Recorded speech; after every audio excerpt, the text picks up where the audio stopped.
Brilliant Printers Private Limited, a company that has been a cornerstone in the printing industry since its establishment in 1970. Under Mr. Rego's leadership, Brilliant Printers has evolved into a state-of-the-art facility spanning over 2 lakh square feet in Bangalore. The company specializes in book printing and employs over 750 people and exports to over 70 countries. Brilliant Printers' commitment to excellence, quality, and innovation has been recognized with several prestigious awards, including the Export Company of the Year in 2023 at Print Week India award function.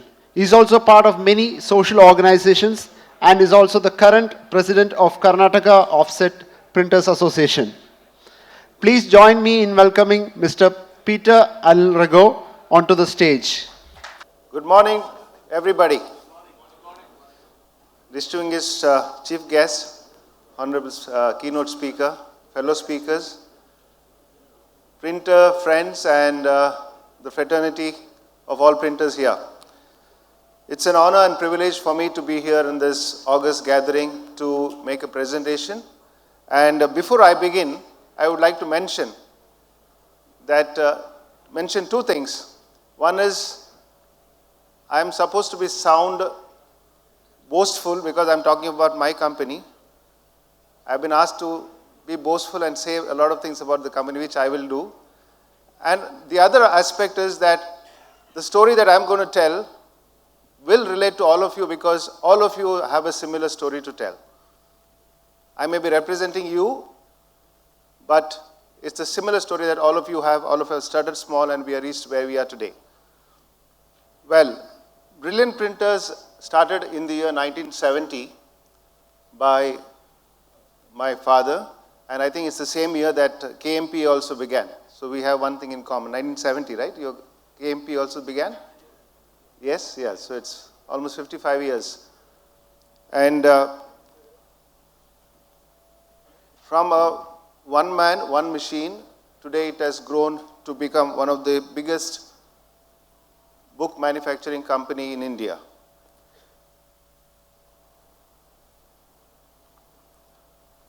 Well, we heard this statement from a speaker here today, change is the only constant.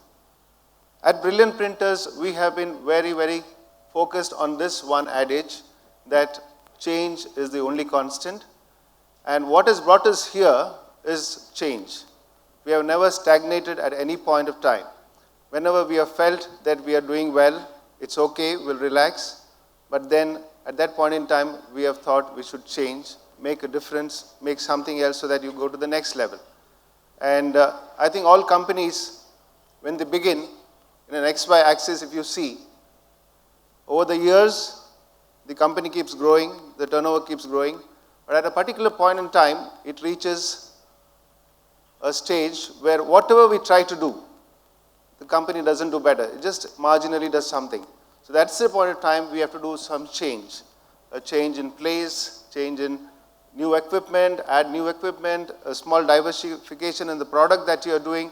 So a small change, again, will drive your company to the next level. That's my father, late Mr. Anil Rego, who founded this company.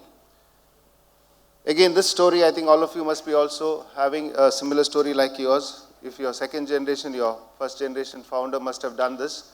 My father started working at the age of 13. He was just 6th grade pass.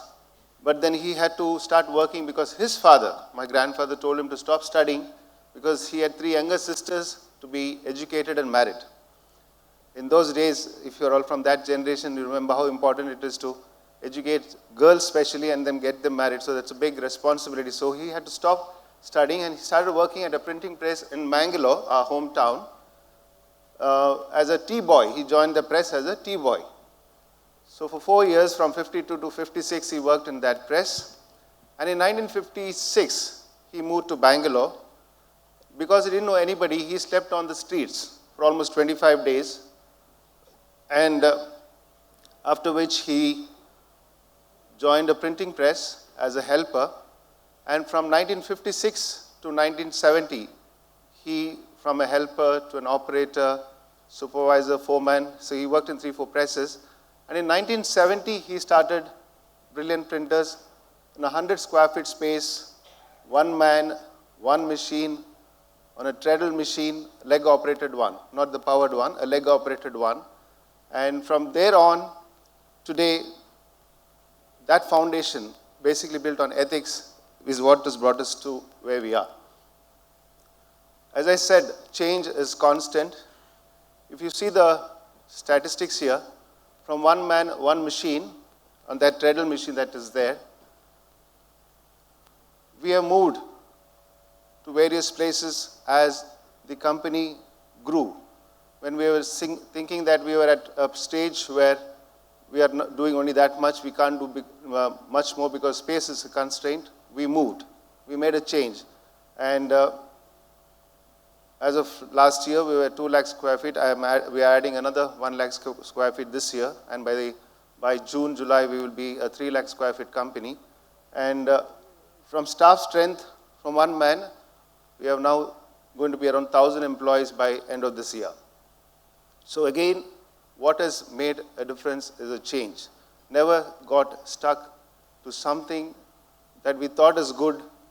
We are okay here, we'll continue doing this, but we always made a change. Today, as I said, we are one of the largest books exporter from Karnataka. These are the figures Mr. Ramu Ramanathan had gave me. This is as of 2023, 7th largest in the country. And we print and ship to over 70 countries. And I must say that we are printing for the top 10 publishers in the US right now. And ours is a book printing company. We only do books. When I say books, it can be dictionaries, encyclopedias, diaries, notebooks, textbooks, Bibles, Bhagavad Gitas, anything that is in books. We do everything, just books but. And for printing books, you need space, a lot of space. That's why we have to expand every now and then when we have more orders coming in. Again, these are the milestones that we have reached in revenues. Mr. Ramu Ramanathan always says in the last 5-7 years, he has seen us grow multiple times. One of the reasons is, I will come back to that. If you can see, especially from 2015 to now, in the last 10 years, we have grown substantially. And these are because, again, we have done some changes in our thought process, in how we can do things and what we should do differently. Well, ours is a family-run business, like most of us are here. And you know how difficult it is to run a family-run business. It's a day-to-day thing. We have to worry about our salaries, where do we get to pay our salaries to our employees and staff, how to get debts from the banks to keep the business moving, overdraft facilities, then how to pay our statutory dues, GST, income tax, all the other taxes. So this is all a day-to-day concern that we have when we are running a family business. And I think all of us must be aware that cash flow is the biggest problem that we have. We have turnover, we have orders, but then we don't have money to execute them sometimes. So that is another major concern as a family-run business. Again, when you run a family-run business, getting right kind of manpower also is a problem, because you are cash-strapped, you are bootstrapped, you just have that much of funds, so you can't get people with paying higher salary because you can't do that, right, running a family-run business. So that's another problem that we face. Infrastructure is another thing. We don't have space sometimes. Again, do we take another step? Do we go to another step? So all these are common problems. I'm sure all of you agree on this things when we're running your business. And ours is right now, we were a proprietary company. My father started in 1970. In 1998, we went on to become a private limited company.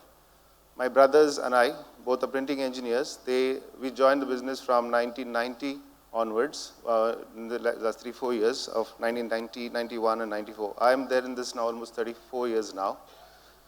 Whereas somebody asked me, what's your experience in printing line? I tell my age. They said, why? How come?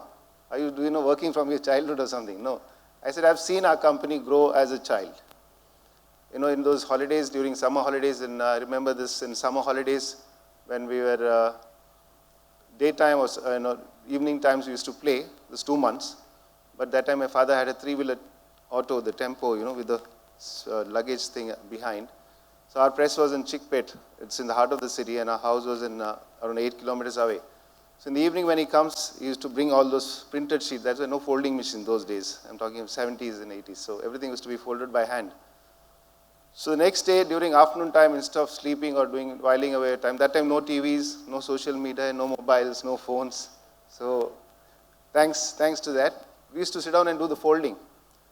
So that time we knew exactly why this fold should come this way, how it should be folded, why it cannot be folded the other way. So that's how I tell it's my age is my experience. But as a shareholder, when the company went to proprietary to private limited, only the status changed, but no value for the shareholders. Now, who are the shareholders? Shareholders, again, family members. But there's no value for the shareholders. Business is running. It's still running like a family business, but the status only changed. So we were only doing is managing business, nothing else. We were looking for orders, going behind the orders, pricing them, getting the orders, printing, delivering. This is just managing business. And at that point in time, we said, okay, what to do and how to do. So way back in 2014, we moved to this new premises that we are right now. And we wanted to go to the next level, so we said we'll move to this new place. It was a big decision that we took. And as I said, you should have an objective and then a strategy. So the objective was to be one of the best book printers, or the largest book printers in the country. So that was the focus. Money is one aspect, but then that was the focus, because you need to have a focus what you want to do differently. And also the exporter in the country, and Print Week awarded us in 2023 as the Export Company of the Year. It was an honor for us to get that award. And in our family business, all of us know that when you go to the bank today, the banks look at your debt equity ratio, all the other ratios. They see whether if you give a loan, whether they can be able to service it. And our kind of industry requires high capital. Anything you want to invest, I'm sure today it's in crores. So you have to have money. And our house is mortgaged.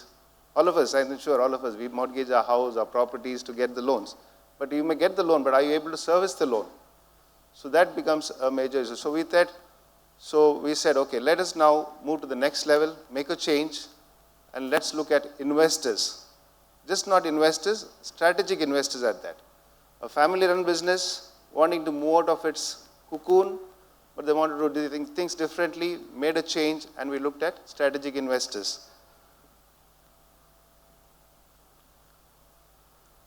Now, when we spoke to the investors, we had a very clear, we focused there, and we said, we are not here to take your money and put it in our pockets. We are here to take your money and do a strategic investment on that. I think you must be knowing about this gilding on the book edges, on the Bibles and specialty books, you have that thing. Oshner is one of the company from Switzerland which does one of the best gilding machines. Their one machine is around 6 crores. So that was a huge investment on one machine, because in 6 crores you can build a big factory actually. But we took a major decision on that with the investors' money. We said we are going to buy that machine, we are going to do some infrastructure changes in our factory, and we are going to make more professional people come in. So we took that investment and did that. Now from 2018 the first machine came. As of last week we had the third machine in our factory. So just in the gilding machine we have around 20 crores investment there in our factory, in just one small area. But that was a strategic decision that we took in investing in that machine. A lot of companies we see today in the stock market, people are getting a lot of money, but what are they doing with those monies? They're not used properly, they're grossly used. So that's why the companies are actually, after getting money, also are going down. I think recent one is Dunzo, Leica. So all these companies have got good monies, but then what did they do with the money? So if we get proper money into the company, we should know what we are doing with the money. Another thing that we did was we did not overpromise. We said we will achieve these targets with this investment. This is what we can do. This is the customers we can go behind. This is the infrastructure that we'll have. This is the manpower that we are going to add. This is the equipment they are going to get. So we did not overpromise and said this is what we will achieve. And I can tell you, as he said, being humble, being realistic in what you're doing is very, very important in business. And that's what we did. We did not overpromise to the investors. We achieved whatever was given. And that gains the investors' confidence much more. You can do much more business when you are having their support. We then changed the infrastructure. I said we moved to a bigger place, to this place. And we started getting effective manpower. When I say effective manpower,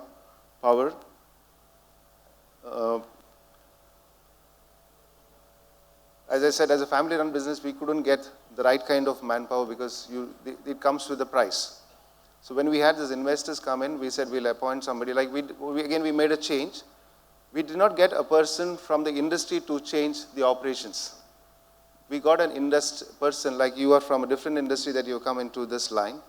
We got a person who was from the automotive industry, an operations man from the automotive industry who had 15 years of experience in Bosch, in ABB, Denso Kirloskar, all these companies where he was restructuring companies which are going down, trying to improve and bring it to the next level by putting processes in. He came with a price, but then along with him, he brought ideas, thoughts, and processes. Now, as a family-run business, we couldn't do that because we have been running the way it has been running and we are okay. We don't know what was leaking. We didn't know where the bottlenecks were there. Sometimes we were getting stuck. So with processes we started putting in processes. With this person coming in, a lot of things changed. And that's when our growth also happens. You mentioned, sir, about doing processes. That's another thing that we did about it. And the most important thing is attitude. What is your attitude going to do to your company? As leaders, as business owners, as CEOs and top leaders of the company, our attitude defines everything, defines the altitude. If we are arrogant, if we are boastful, or if we are proud, if pride precedes us, downfall. If those things happen, the company is going to be in a bad shape. And this also percolates down to the employees, your staff and employees. And your customers and suppliers will look at this. Whereas if you are humble, if you are humility personified, humility, if you are humble, if you have humility, your employees also follow the same thing, your staff, your suppliers, your customers, everybody feel, okay, this is a company, they're not boastful, they want to grow, they want to do big. So the attitude matters. And this has really helped us in our growth. Again, sir mentioned about competitiveness, about underpricing, which we did not do. We became competitive because we put processes in place, systems in place, and it was no more a person-driven organization. It was a people-driven organization where everything was done by a process. In fact, every job that comes into the press, without a job cover, the book will not go. Even if I have to bind my children's textbooks, they give textbooks, it is not hardbound. I make it into hardbound. There's a job cover put. After the binding is done, an invoice is made. I pay it from my pocket because that's a process. So my employees didn't realize this when it was a family-run business. They were saying, oh, all this was not there before. I said, now it has changed. We have to follow this. I also pay. It may be 100, 200 rupees the binding cost, but I still pay. But that's a process that we have to, as leaders, have to do. Then the employees and staff also will follow. And that's what we have done. And as I said again, better cash flow management. This was not happening when we were a family-run business. We were getting the money, spending for this, buying maybe 10 tons of paper or 50 tons of paper, and then suddenly we find there is no money for salary. Then again we run helter-skelter, borrow some money here and there, somehow pay the salary, and wait for the next money to come in. But today we are not like that. Every year, February, now this month, we plan for the next full year. April to March is our financial year, right? So we plan our cash flow for the next full year. We have the targets in place. We allocate the funds accordingly for salary, for statutory, for taxes, for suppliers, for marketing spend, travel spend, everything is budgeted for. So every month we look at what is budgeted for and are we on budget? Are we crossing the budget? If yes, why? So we make an analysis. So one is the full year target, and every month our the cash flows are, we break it down to every monthly cash flow. And I'm telling you, this is very important for every business, not only the printing industry. Every business, cash flow, if it is managed well, businesses will succeed. You must have heard of a lot of companies which are doing very well and suddenly they go down. The main reason is because cash flow is not managed well. When there's money coming into the company, we all feel that it's a golden hen that is laying golden eggs. So we start removing those and start investing in real estate, start diversifying and starting another business, wanting to do something else. Okay, anyway, this company is doing well. And once that happens, when those companies are not doing well, then you don't have money here. Because when you want to buy raw materials, you want to pay salaries, your money is all diverted. You don't have money here. So what happens is then you start, orders are coming in, you can't buy paper, you can't buy raw materials, you don't have money to pay the salaries, your suppliers are behind you, then you start selling the assets that you made, then your company also goes down. So managing cash flow is a very, very important aspect for any business for its survival. And that is what we have done after the investors came in. Discipline is there, and every month, 25th of every month, our balance sheet and P&L is ready. So except in March, our P&L is not ready on 25th because we have inventory, a little more stock taking and all that. So by 30th of April, we have our annual balance sheet P&L ready. So that discipline we should bring into our business, and that's what our success is based on that. So as I said, the old way was different, the new way was different, and that's what it's all about. And these are all the things that Sir also mentioned today. We should have some basics in place, ethics in place.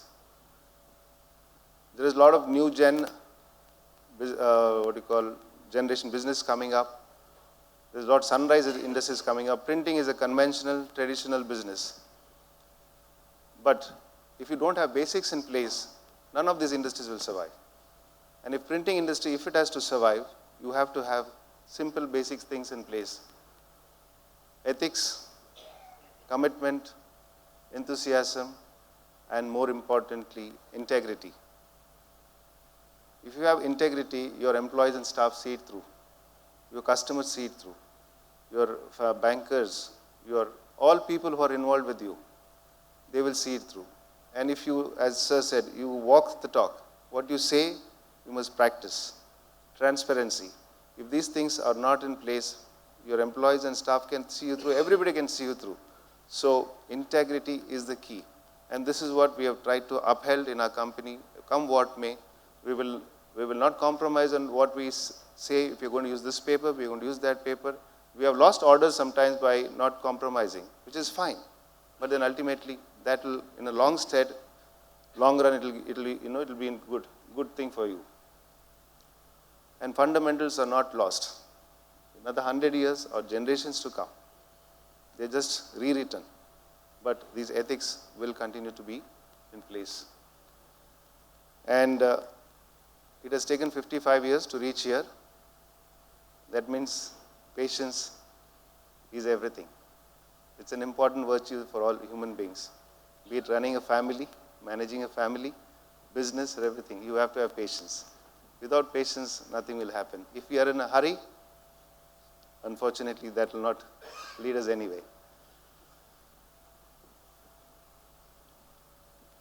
The other thing that we made a change was on relationship management with our customers.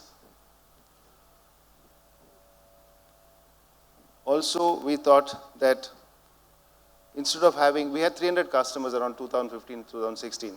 Anybody who's come used to take an order. It may be a 1,000 copies book, it may be a 500 copy book, it may be just a flyer kind of thing.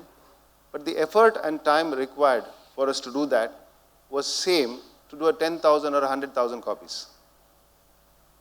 So we decided that it is better to say no to those kind of orders, not that we are arrogant or boastful, but then we had to make a strategic move, we had to make a change. So we'll say we'll bring down the customer base from 300 to 100. And I can tell you it has really worked well. Today, when customers come with 500 copies, 1,000 copies, we politely say we are not able to do it because our machines are all booked. Right now my order booking is till August. Our machines are booked till August. If any customer wants, he only gets machine time after September. So we plan much 1 year, 1.5 years ahead in time.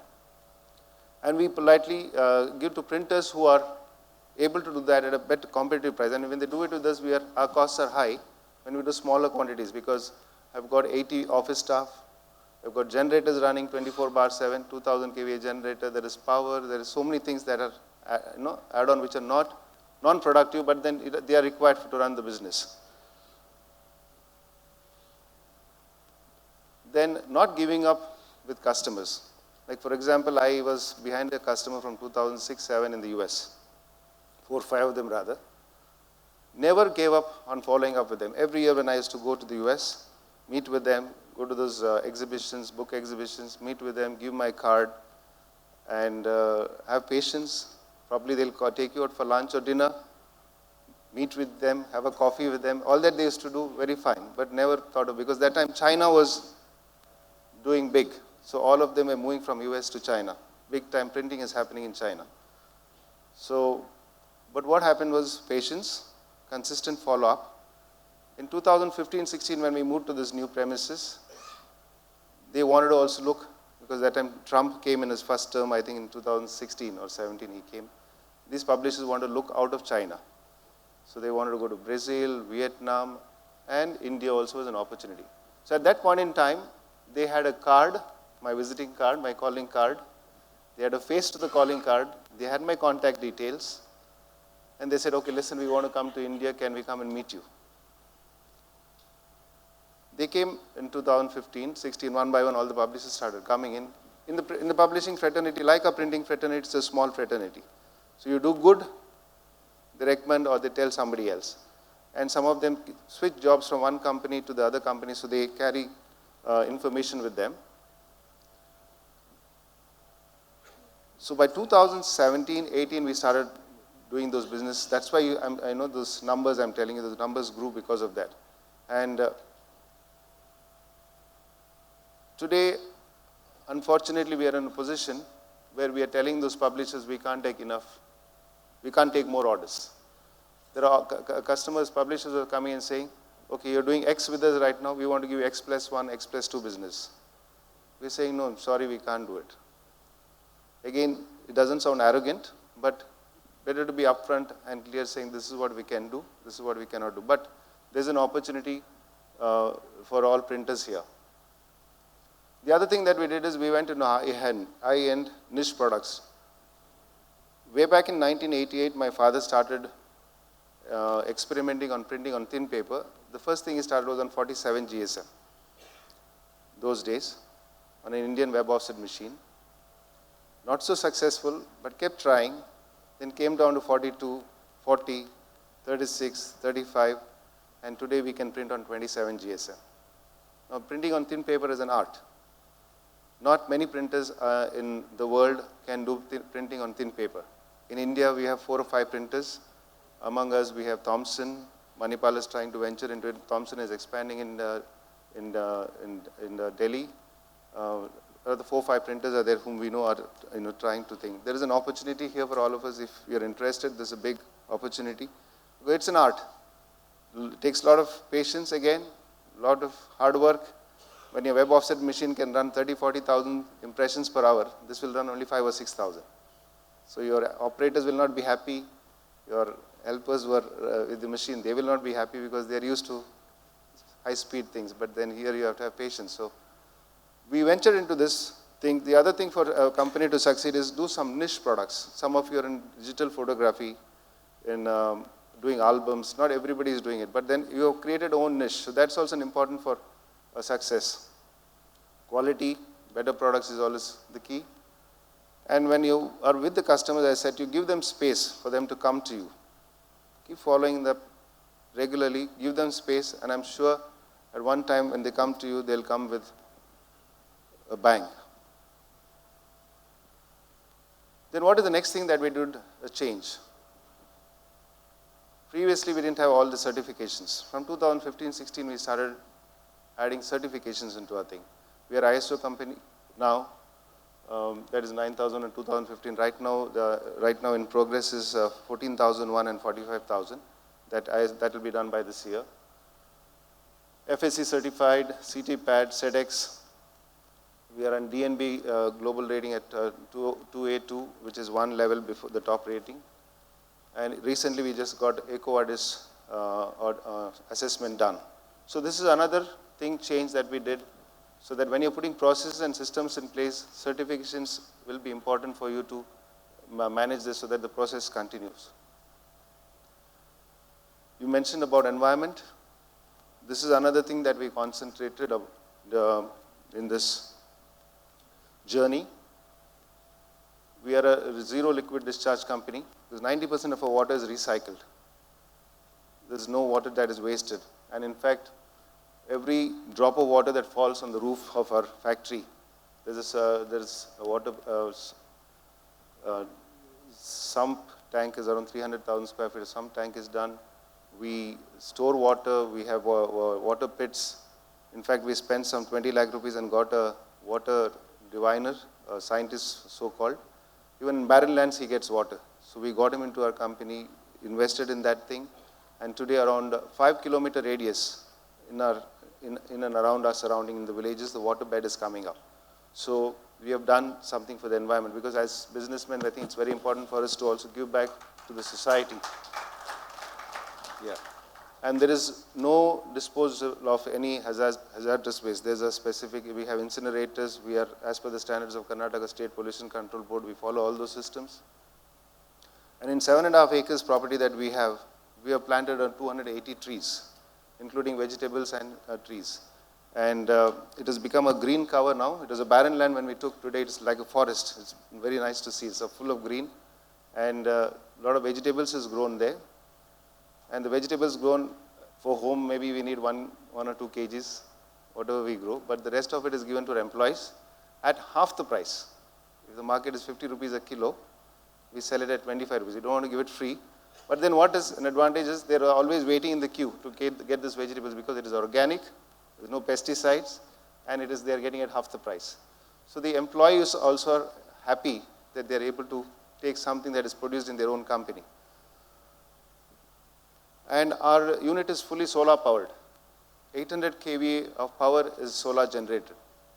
All our machines run on solar. Our electricity bills have come down by 35%. And the investment was around 3.5 crores, but then the ROI is in 4.5-5 years. And after that, for the next 20 years, your power is free. So right now, electricity bills also have come down by 35%. Again, for environment, we are doing our bit here.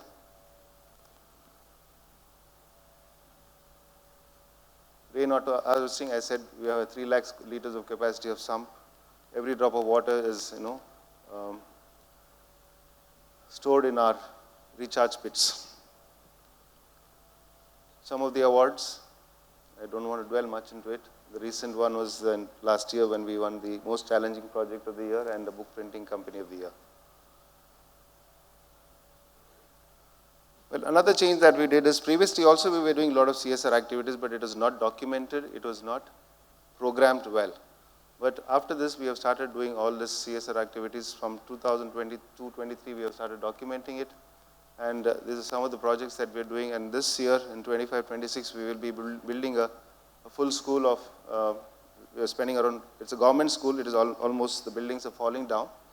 So we are spending around 40 lakh rupees and trying to, building this full school, new school right now. So these are some of the CSS projects that we do.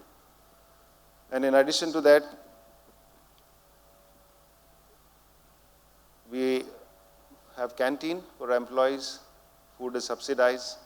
We have a creche for our employees' children. If they are nobody at home to take care of the children, they can bring and leave them at the creche in the factory.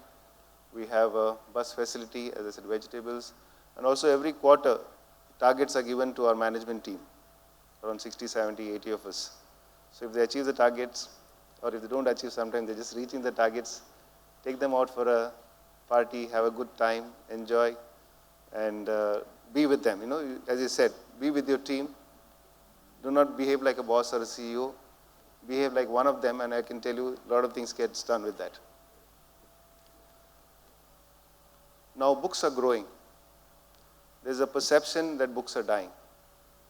I remember in 2006-07 when I was traveling within the US, searching for our customers, even elderly people, 70 plus people, started the Kindle had come in that time. Kindle and Pad, they're sitting on the flights, internal flights, and I'm seeing all of them breaking it up and wonderful. I said, oh my goodness, I think this is a death for us. The printers are going to die. But I can say you, after all this, the euphoria, the novelty that it had died down. Today, if you go on the flights or if you go in the train, because US is a US and the European countries, they read a lot. India, the reading habits are a little less, but then in other countries, they read a lot. All of them are back to books, be it in a bus stand, be it in a railway, in a train, or in a flight. Anyway, people keep reading books. And during COVID years, 2020, that year, 36% was the sale of books growth, 36%. In 1 year, the sale went up. That was because from Monday to Friday, people were working from home on their computer screens. Saturday, Sunday, they couldn't go out because the fear, we all know, we all went through it. So they were at home stuck. So the only solace or only pastime was reading books. 36% the book sales went up. And it is growing big time. And from 200 crores last year, we are going to touch 260 crores. We are on target. This year, we're going to touch 260 crores. And next three to 4 years, we are planning to touch 500 crores. That's our, again, these are definable, measurable goals. We will achieve it. We know where the customers' base are, what to invest, what is expansion to do. Obviously, we will have to invest at least 50, 60 crores every year for the next 2-3 years to achieve these targets.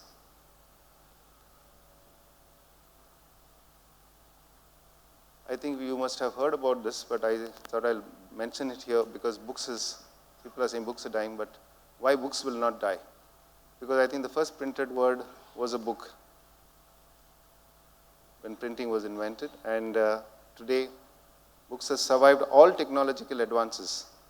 The way of doing books may be with more modern machines, but then books have survived and it will survive.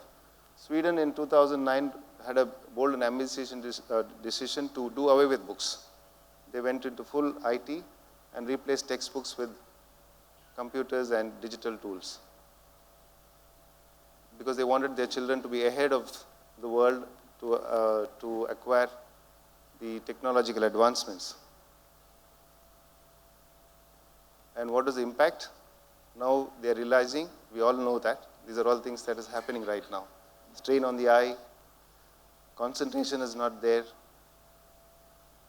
memory is not there. When we take a pen and paper and we write, there's a connection to the paper, to the pen, to your hand, to your brain. At least when I write, when I want to make preparations, I write, I don't type. I write because I can remember what I'm supposed to speak. So that is lost when you're in these digital tools. Obviously, when you have those tools, children get distracted, they get into games and all the other internet distractions that they have. And they also found out that the social skills of children is not there. They're not able to say hello, not able to make a conversation because they're always stuck in their digital tools, and which is bad for society and for the growth of the world. And this year, they are investing 104 million euros to bring back textbooks to the school. So if one country has started in 2009 to change from textbooks to digital tools, the same country now has gone back to textbooks. So books will survive still. And in India, we still have a lot of literacy levels are still, there's much more to do, but books will always survive. We know they're indispensable for knowledge. And I can tell you, I think we all as printers should proudly feel that if printing was not invented, the world wouldn't have been where it is today. Do you agree with this? because knowledge wouldn't have been shared. We wouldn't know what's happening in America, or we wouldn't know what's happening in the other part of the world. If technology has advanced, if scientists have been able to do much more than what they could do, it's because they were able to read from a printed book. So I think we all should congratulate and clap for ourselves that printing is the one which has brought India to the world where it is to. And this is the projections for the next few years, where the book market is going to. So you can't see the curve coming down. It's actually growing. It may not be growing at an exponential pace, but it is organically growing. So books will never come down.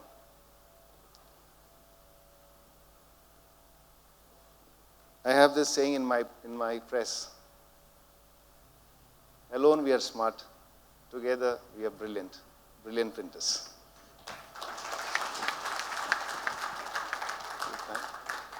Thank you so much, sir. We need a few more minutes for the Q&A session.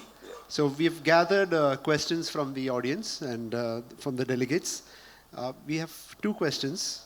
One is, you've shown the exports numbers have doubled for the accounting year 2024.